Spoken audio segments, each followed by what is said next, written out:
Hi everyone, welcome to my 2-week Italy travel diary.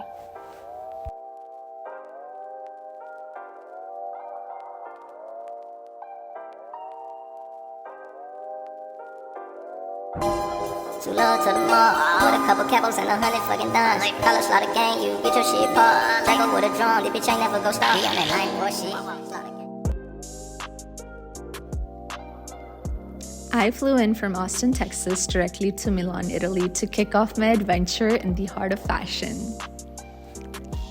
I took a train to my first stop, one of the most iconic landmarks in Italy, the Duomo. Fun fact, the Duomo construction began in 1386 and it nearly took 600 years to complete, and it is the largest church in Italy and the third largest in the world. And here I got the full view from the top, which costed a little extra but definitely worth it. And inside the Duomo was just a masterpiece. It was so peaceful to be in here.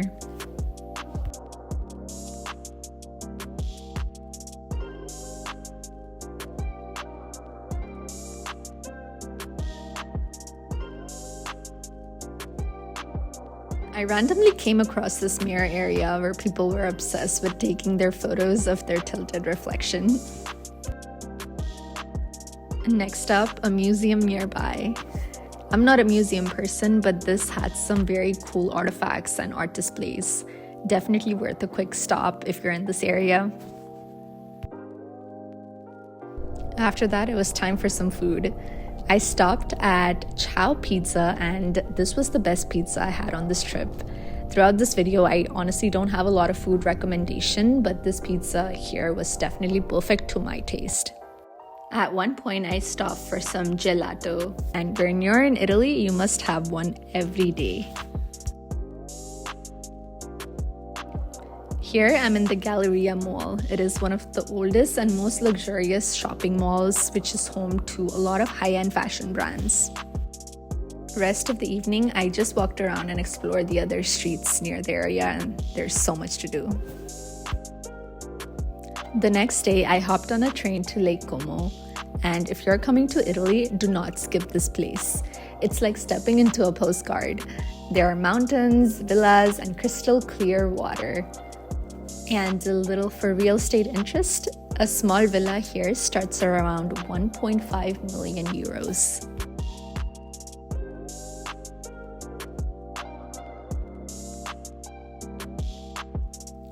I took a ferry to Bellagio, which is a small town with some of the cutest streets, stunning views, and charming cafes. So if you love photography, then this is your spot.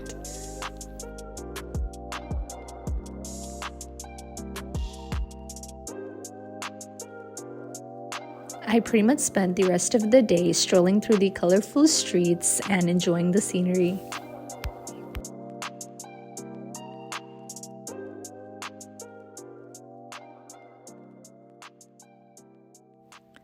Next up is the place that I was looking forward to for the most in this trip, Venice.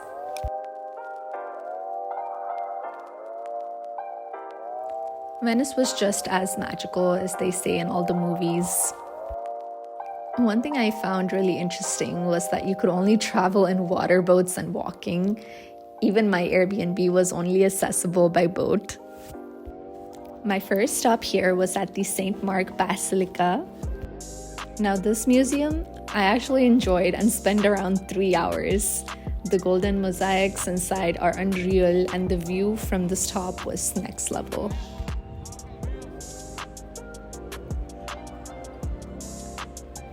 Then it was time for the iconic Rialto Bridge, and I got lucky with the most stunning sunset view here.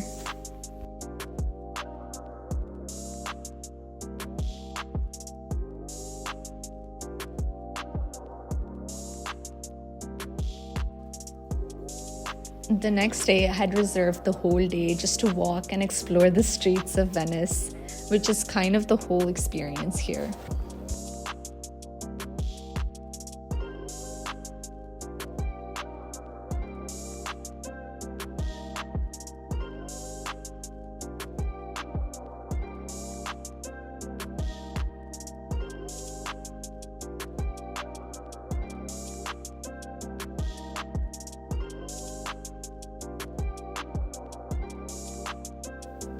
After Venice, it was time for something totally different, Naples.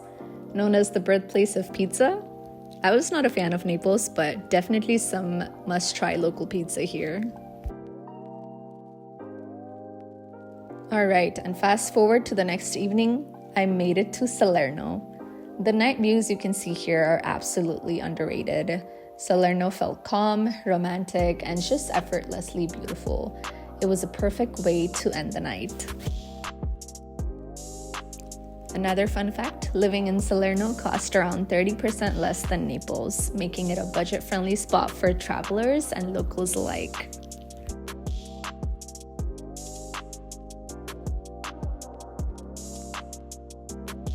Next, it is time for Positano and Amalfi. I took a ferry from Salerno, and let me tell you, the ride was something else.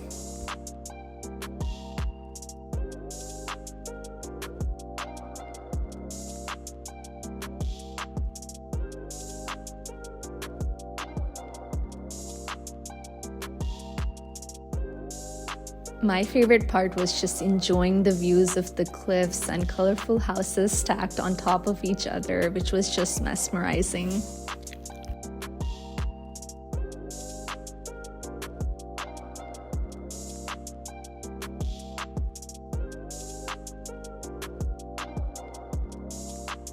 Let's talk about Positano reality versus Instagram. Yes, it's gorgeous, yes, it's vibey, but it's also expensive and a workout. So if you come here, be ready for tons of uphill walking.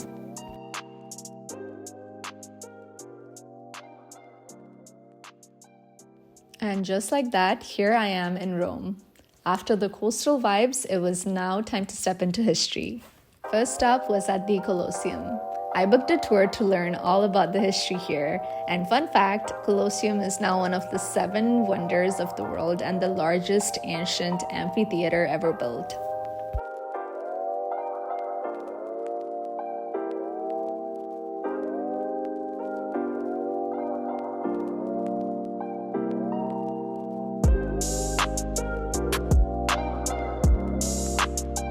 At night, I again explored the streets of Rome and tried some local food. And of course, the views were beautiful.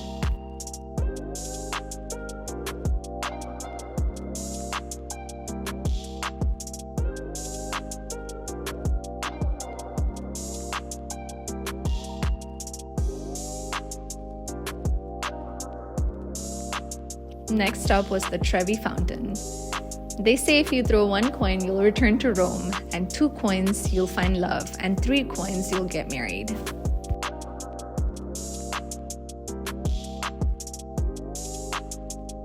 Next stop was at the Pantheon. It was built as a temple, but now it's a church, and it is still the largest unreinforced concrete dome in the world.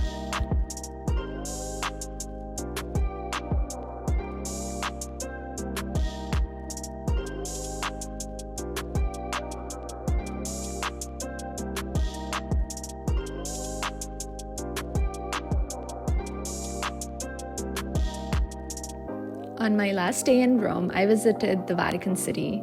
This is where the Pope lives and where you'll find some of the world's famous art.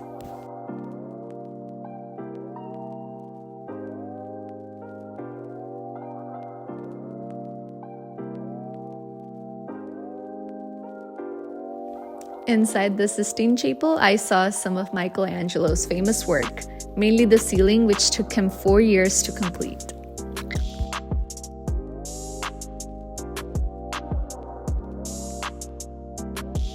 Food highlight, this was the best pasta I had in Italy.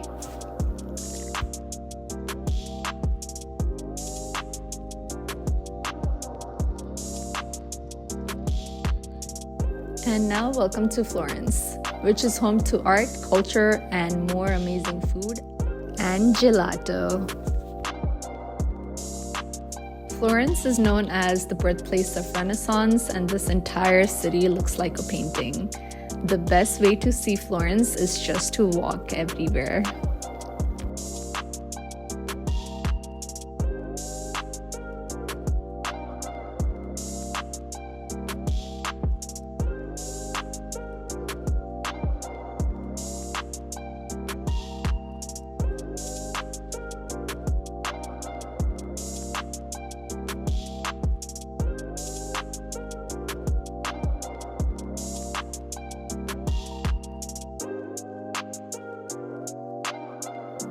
At night, I stumbled upon a Mexico Independence Day celebration.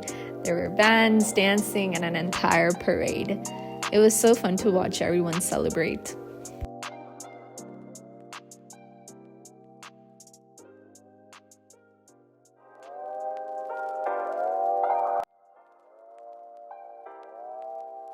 The next day, I had booked 2 wine tours.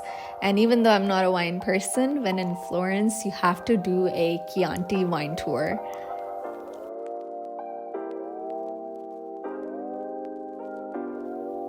In this tour, I visited a vineyard, learned how wine is made, and of course, I had to try some samples.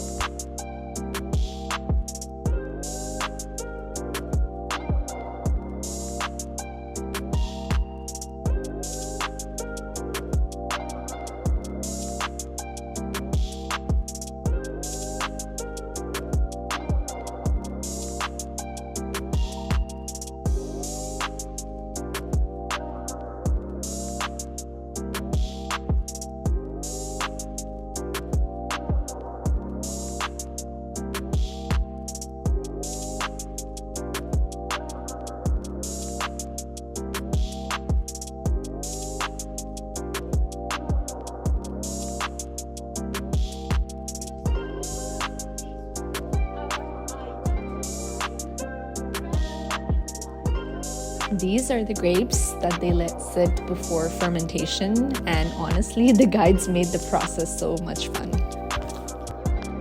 Here I'm at my second tour, and the presentation here was just amazing. If I had some space in my luggage, I would have definitely taken a bottle home.